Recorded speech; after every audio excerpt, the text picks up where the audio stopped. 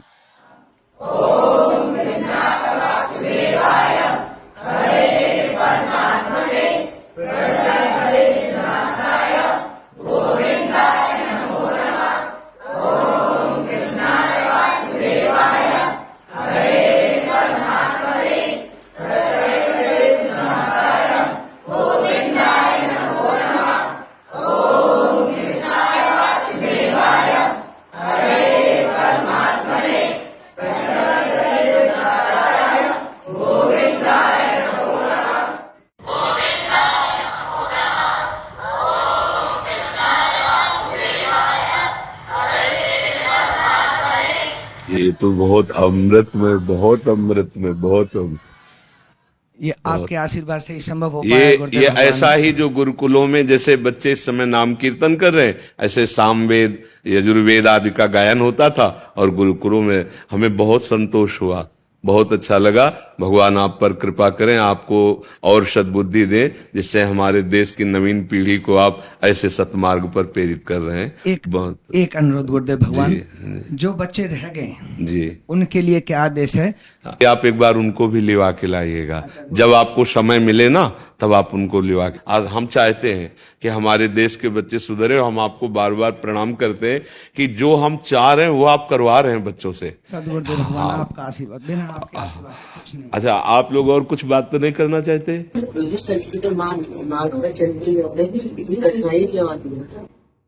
बच्चा, मार्ग कठिन कायर पुरुष को लगता है, बलवान को नहीं लगता। तुम कायर मत बनो।